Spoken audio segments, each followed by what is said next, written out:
Good morning students. आज आपके लिए लेकर आई हूँ क्लास 10 साइंस एनसीईआरटी का chapter number 2 acid base and salt, इस अम्ल क्षार एवं लवण का टॉपिक नया है हमारा। आज का टॉपिक है हमारा सोडियम हाइड्रोजन कार्बोनेट का उपयोग। क्या है? सोडियम हाइड्रोजन कार्बोनेट का उपयोग। ये देखिए, सोडियम हाइड्रोजन कार्बोनेट NaSCO3 होता है। बेकिंग पाउडर बनाने में जो baking soda, sodium hydrogen carbonate एवं टार्ट्रिक अम्ल जैसा एक मंद खाद्य अम्ल का मिश्रण है, जब बेकिंग पाउडर को गर्म किया जाता है या जल में मिलाया जाता है तो निम्न अभिक्रिया होती है। NaSCO3 sodium bicarbonate plus H plus, it gives CO2 plus H2O plus sodium का अम्ल का सोडियम लवण। ठीक है, तो सोडियम हाइड्रोजन कार्बोनेट को जब हाइड्रोजन आयन से अभिक्रिया करवाई जाती है तो बनता है carbon dioxide plus H2O plus अम्ल का सोडियम लवण, ये बनता है। ठीक है, नेक्स्ट पेज पे चलते हैं।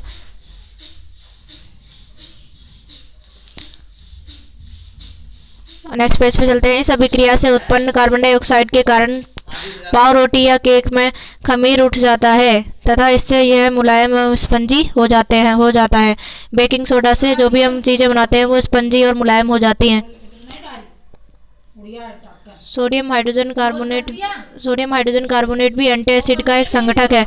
एंटी एसिड का संगठक है मतलब हमारे पेट में अगर एसिड की मात्रा बढ़ जाती है, अगर एसिडिटी हो जाती है तो हम sodium hydrogen carbonate baking soda को भी यूज़ कर सकते हैं एंटी एसिड के रूप में, जिससे हमारी एसिडिटी कम हो जाएगी पेट में।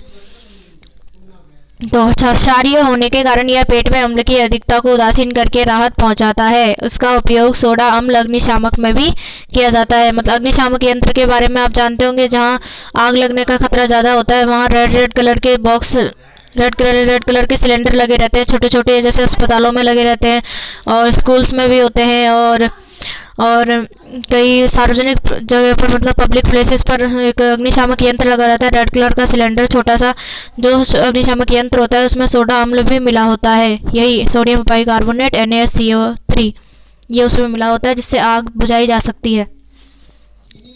ठीक है, नेक्स्ट है धोने का सोडा, Na2CO3.10H2O, धोने का सोडा बोलते हैं इसको। ये इसका फॉर्मूला है NaSCO3 Na2CO3.10H2O, धोने का सोडा मतलब धावन सोडा जो हम कपड़े धोने में यूज़ करते हैं उसका ये फॉर्मूला होता है। एक अन्य रसायन जिसे सोडियम क्लोराइड से प्राप्त किया जा सकता है, आप ऊपर देख चुके हैं कि बेकिंग सोडा को गर्म करके सोडियम कार्बोनेट प्राप्त किया जा सकता है। सोडियम कार्बोनेट के पुनः क्रिस्टलीकरण से धोने का सोडा प्राप्त होता है। यह भी एक क्षारकीय लवण है। क्या है ये? क्षारकीय लवण। Na2CO3 plus 10H2O, it gives Na2CO3.10H2O। Na2CO3 plus 10H2O, it gives Na2CO3.10H2O। तो कभी भी आपसे धावन सोडा का एग्जाम्पल पूछा जाए तो क्या बताएंगे? Na2CO3.10H2O, ना कि Na2CO3। तो 10H2O का क्या दर्शाता है? क्या ये Na2CO3 को आर्द्र बनाता है? हम इसका जवाब अगले भाग में पढ़ेंगे। सोडियम कार्बोनेट एवं सोडियम हाइड्रोजन कार्बोनेट कई औद्योगिक प्रक्रियाओं के लिए भी उपयोगी रसायन है। धोने के सोडे का उपयोग, सोडियम कार्बोनेट का उपयोग कांच, साबुन एवं कागज उद्योगों में होता है। साबुन तो इम्पोर्टेंट है, ये Na2CO3.10H2O साबुन के रूप में यूज़ होता है और साबुन इससे बनता है, और सर्फ भी, डिटर्जेंट पाउडर भी बनता है, और उपयोग कांच में इसका उपयोग होता है और कागज़ उद्योगों में भी इसका यूज़ होता है। इसका उपयोग बोरेक्स जैसे सोडियम यौगिक के उत्पादन में होता है। सोडियम कार्बोनेट का उपयोग घरों में साफ सफाई के लिए होता है। सिंपल बात है, अगर धावन सोडा है ये तो धोने घरों में साफ सफाई के लिए तो यूज़ होगा ही, और जल की स्थायी कठोरता को हटाने के लिए इसका उपयोग होता है। ये क्या है? क्या लवण के क्रिस्टल वास्तव में शुष्क है? ये प्रैक्टिकल दिया हुआ है, ये प्रैक्टिकल लैब में किए जाते हैं, इसलिए आगे हम बढ़ते हैं। शुष्क दिखने वाले कॉपर सल्फेट क्रिस्टलों में क्रिस्टलों का जल होता है। जब हम क्रिस्टल को गर्म करते हैं तो यह जल हट जाता है एवं लवण का रंग श्वेत हो जाता है।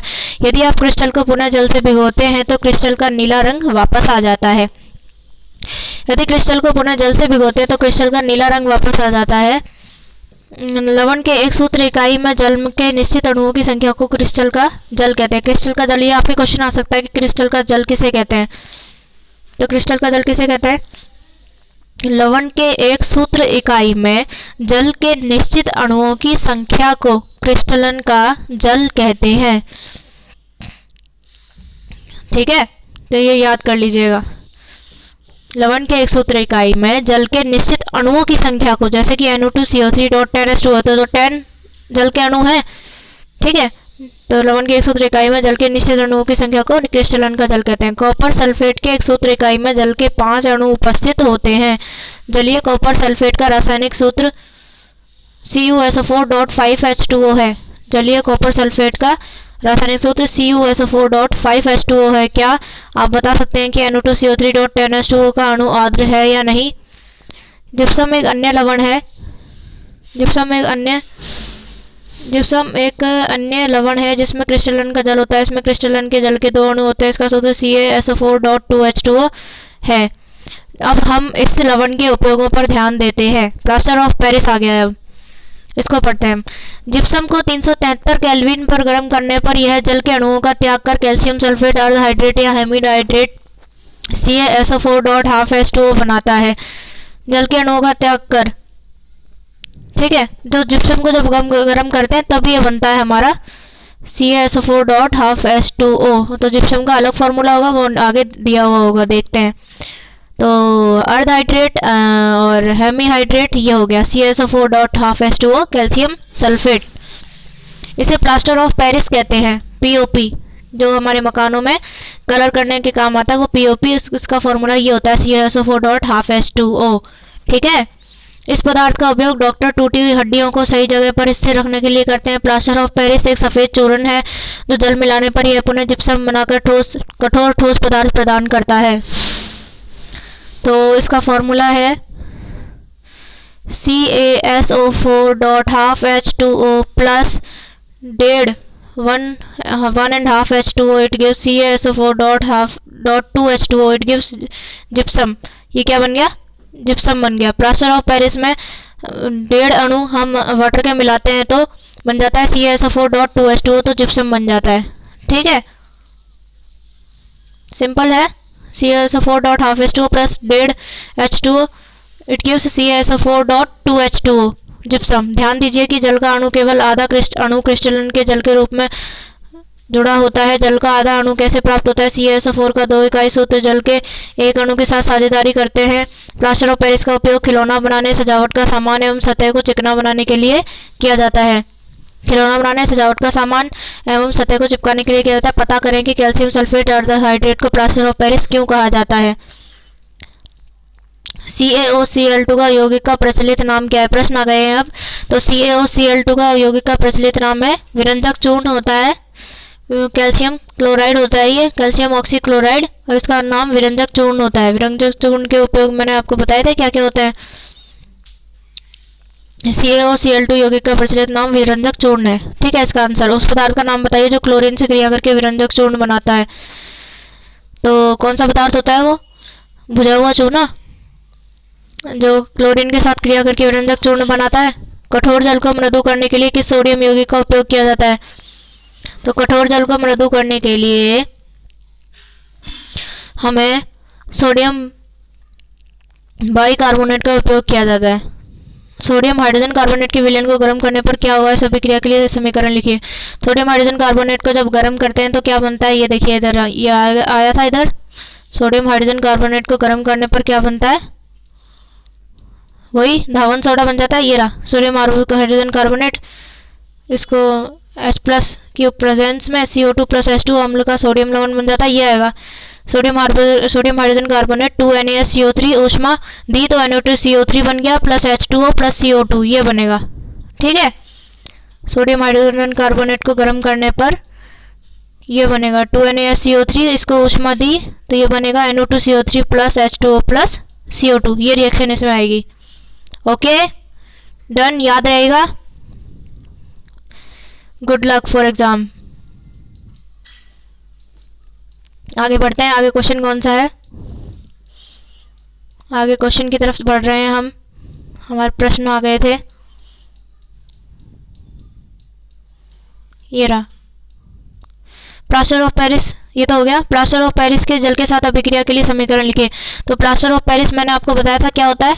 CaSO4 डॉट हाफ H2O बताया था। इसकी जल के साथ अभिक्रिया करवाएंगे तो जिप्सम बन जाता है 1.5 H2O मिला के 1.5 CH4 dot half H2O plus 1.5 H2O it gives gypsum CSO4 dot 2 H2O। Okay, ये बन जाएगा CSO4 dot half H2O plus 1.5 H2O it gives CSO4 2 H2O। Okay, इसको हम आगे भी देख सकते हैं। अब हम आगे बढ़ते हैं। CSO4 डॉट 2 H2O बन जाएगा, जिप्सम बन जाएगा।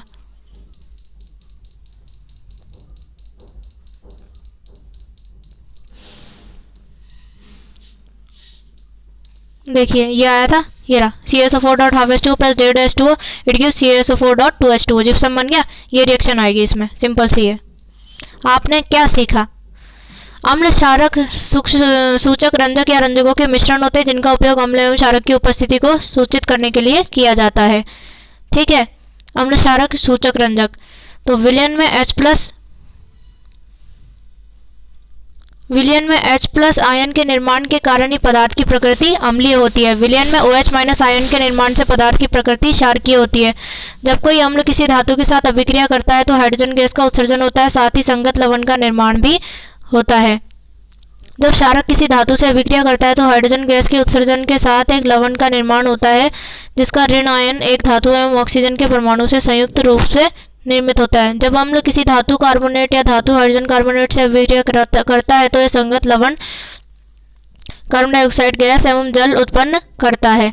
जल में अम्लीय एवं क्षारकीय विलयन विद्युत का चालन करते हैं क्योंकि ये क्रमशः हाइड्रोजन एवं हाइड्रोक्साइड का आयन का निर्माण करते हैं। तो आपको इसमें कुछ रिएक्शंस हैं। आपको ऑनलाइन क्लास लेने के बाद एक बार बुक से तो पढ़ना ही होगा, तो किताब अपने साथ रखिए और ऑनलाइन क्लास से ये समझिए कि आपको समझाया किस तरह से जा रहा है, उससे आपको हेल्प मिल जाएगी। ये मैं इसीलिए क्लास बना रही हूँ क्योंकि बच्चे अगर किताब पढ़ें तो इसके साथ अगर क्लास लेंगे तो हेल्प हो जाएगी, रिवीजन हो जाएगा।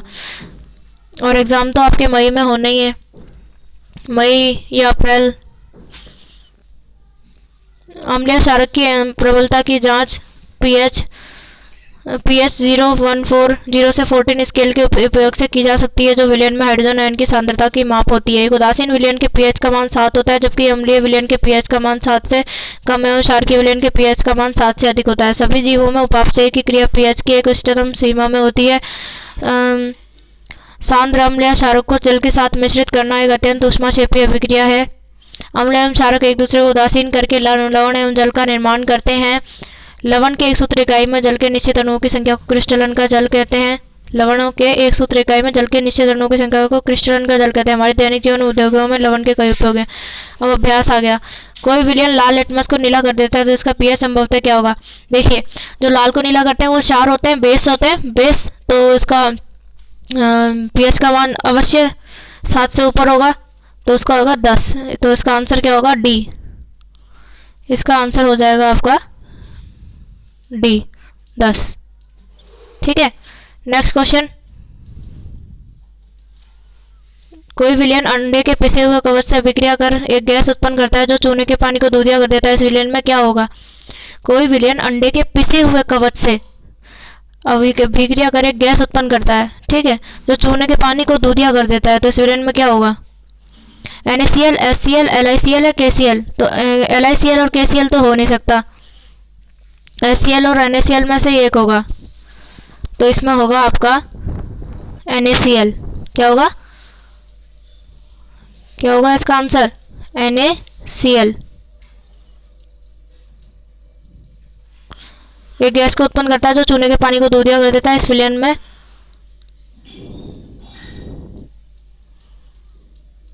Next question. NaOH का 10 मिलीलीटर विलयन HCl के 8 मिलीलीटर विलयन से पूर्णतः उदासीन हो जाता है। यदि हम NaOH के उसी विलयन का 20 मिलीलीटर लें तो उसे उदासीन करने के लिए HCl के उसी विलयन की कितनी मात्रा की आवश्यकता होगी? ये इक्वेशन है, इसको सॉल्व करके पता लगाएंगे हम। अगर NaOH का 10 मिलीलीटर विलयन है और HCl के 8 मिलीलीटर का विलयन है, इससे पूर्णतः उदासीन हो जाता है, तो 20 मिलीलीटर लें तो उसे उदासीन करने के लिए HCl के उसी विलयन की कितनी मात्रा की आवश्यकता होगी? तो ये देखिए, अगर एक 8 मिलीलीटर है और दूसरा है एसिड तो 8 मिलीलीटर, बेस है 20 मिलीलीटर, और ये न्यूट्रल हो रहा है, मतलब अम्ल और क्षार एक दूसरे को उदासीन बना रहे हैं, तो कितनी मात्रा की आवश्यकता होगी? उदासीन तो कब होता है? जब अम्ल और क्षार बराबर हो। ठीक है, तो HCl की कितने विलयन की आवश्यकता होगी? 2 की और होगी।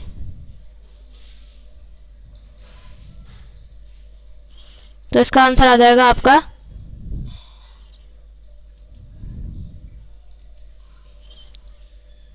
12 मिलीलीटर विलयन।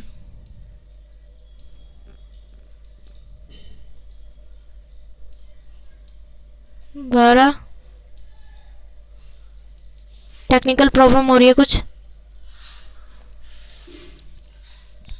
चलो ठीक है, मैं ये क्वेश्चंस आपके अगले नेक्स्ट वीडियो में करवाती हूँ। Thank you for watching my video. Like, subscribe and share please students, support me.